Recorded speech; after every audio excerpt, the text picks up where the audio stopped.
everybody. Sorry about that. Lucas Haneman here. Welcome to this week's episode of Guitar Tone Tuesday, which, despite the silly intro there, is about the 5 reasons why your guitar amplifier sounds like it belongs in the garbage can, and how you can fix it.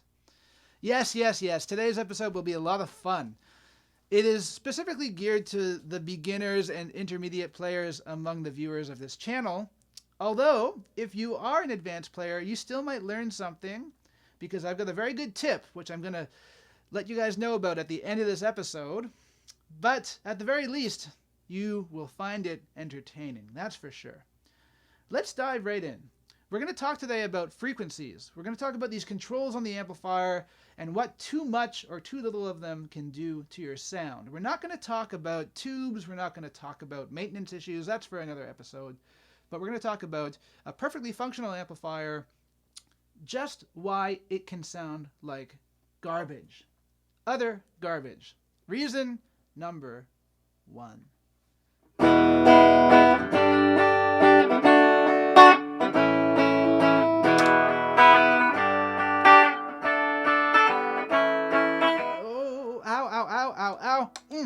Too much treble. Too much treble. This is one of the worst. It's brutal. And I hear it sometimes with, specifically beginner guitar players, often with a Strat or a Tele plugged into a Fender Vox style amp, and they've got that treble cranked to high heavens. And man, it hurts. It just hurts. And it doesn't just hurt the other people on stage. It certainly hurts the audience to the point where they want to leave, because it just, it gets in there. So too much treble is something you really have to be careful of. Do not crank your treble unless you have a horrendously dark sounding amplifier. You have to be aware of what your sound is doing to the other people around you.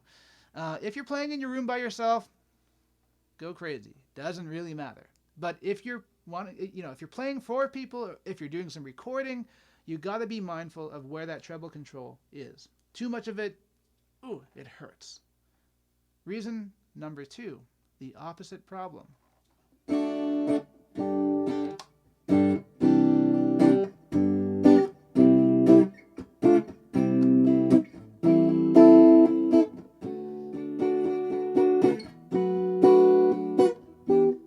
Sorry, what was that? Yeah, too little treble. It sounds like you're playing behind someone's shirt, or maybe like you're playing in an entirely different room. I think I hate this more than too much treble. I really don't like it, because the guitar player is basically saying, oh yeah, I'm here, but I'm not really here. Do you understand what I'm saying? When there's too little treble, it just sounds like mud, and I hate it. Of course, sometimes people like to go for that jazzy tone.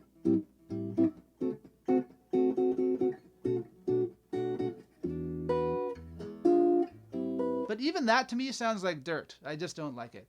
Bring that treble control up to a sensible place, and then play that jazz again.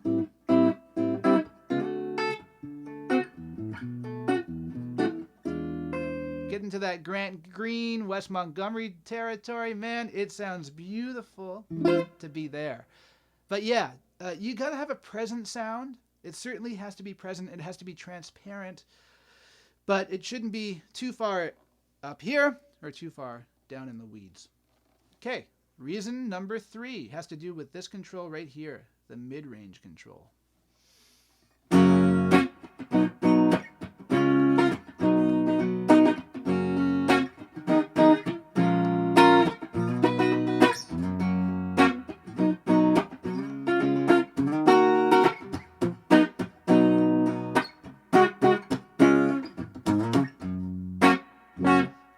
This doesn't sound so bad, right, in isolation.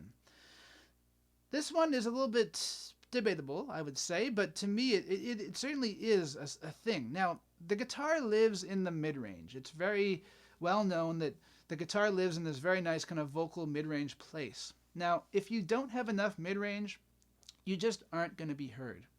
So the rule of thumb for me, anyways, is if you're playing a humbucker guitar like this, you want to have your mid-range control at least 5, where the sound is full, warm, rich, not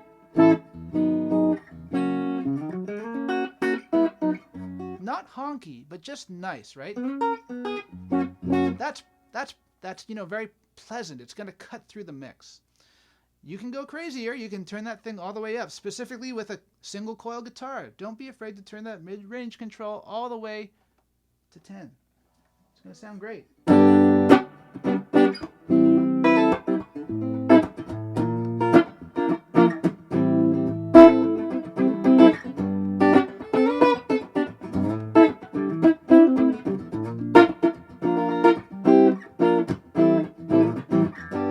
It sounds great, especially if you're in a band with keyboards, saxophones, trumpets, clarinets, bassoons, whatever. You need to cut through the mix. And I think it's great. Mid-range control makes me happy. A lot of it makes me happy. So don't be afraid to crank that mid-range control if you want to be heard. And we all want to be heard, right? Okay, reason number 4. And this is a real pet peeve of mine.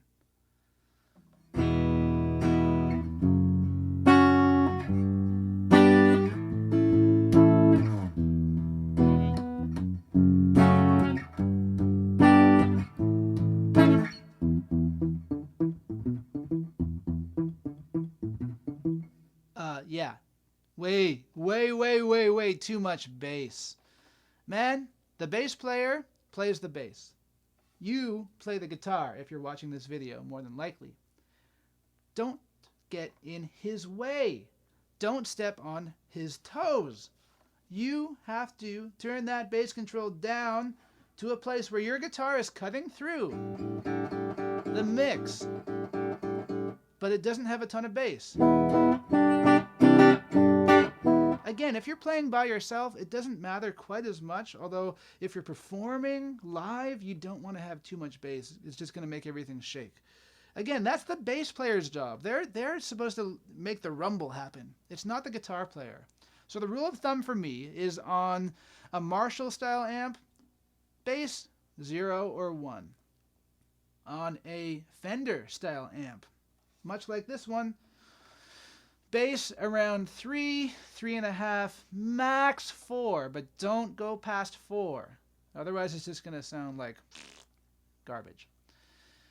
On a Vox-style amp, maybe bass up at 5, but that's as high as you want to go.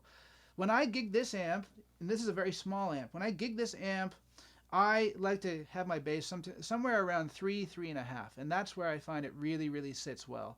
It all depends on the venue. It depends on the material of the stage, the sound of the room, all that kind of stuff. But especially if I'm playing with a bass player, I've got my space, they've got theirs, drummer has theirs. We should all live in our own sonic space. So not too much bass. All right. Reason number 5, and this one is a little bit more of an invisible issue sometimes. Your amplifier should not be on the floor if it's anything smaller than a half stack. Okay? You got a combo amplifier like this, something you can cart around very easily. Get it up on a stool. This amplifier is up on a stool right now, and it's just off the ground. That is very important.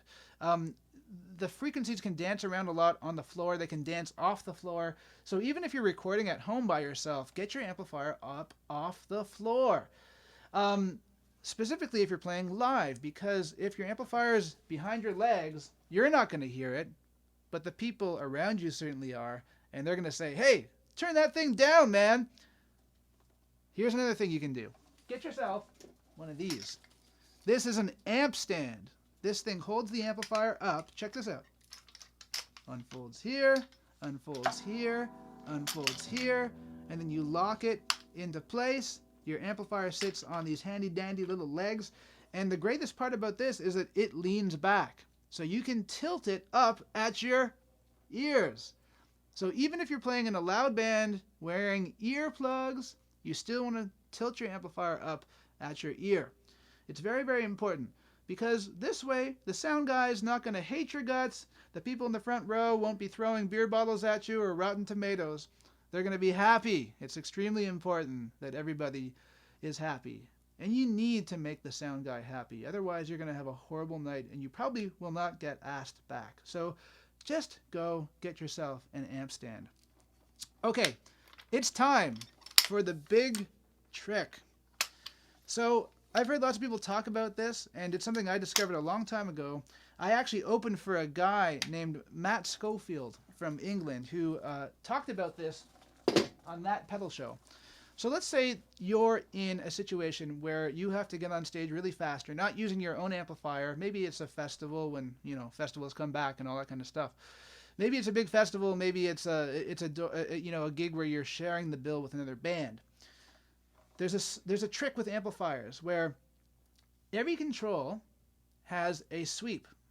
And if you get to that control to the place where you really start to hear it change, that tends to be the place where that control sounds the best. So let's check this out. Listen, here's my treble control. Can you hear that kind of wah-wah effect?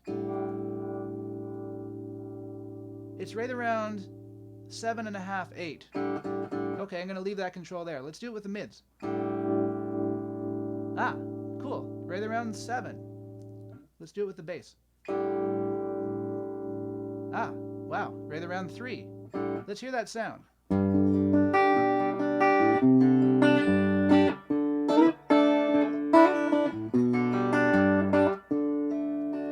It's super cool. Every amplifier has this, and the argument I've heard is that where you start to hear that change in the control, right at that cusp is where the circuit was created. That's where the circuit was created to sound its best. So if you can find that place on your control, and if you can do this in a hurry on an amplifier that maybe you're not familiar with, you'll probably be much happier with your sound than if you just put the controls at 5 and live with that. Okay? Never just put the controls on 5. Always experiment. Have some fun. I hope you guys have found this 5 tips episode very educational and interesting. If so, and if you're new to the channel, please ring the bell and subscribe. I do release videos every Tuesday and every Friday, so even if you're new to the channel, I hope you do stick around and watch some more. For those of you returning viewers, I want you guys to let me know in the comment section below, what was your worst experience ever plugged into an amplifier? That's about it for this week. We will see you guys and girls again next Tuesday.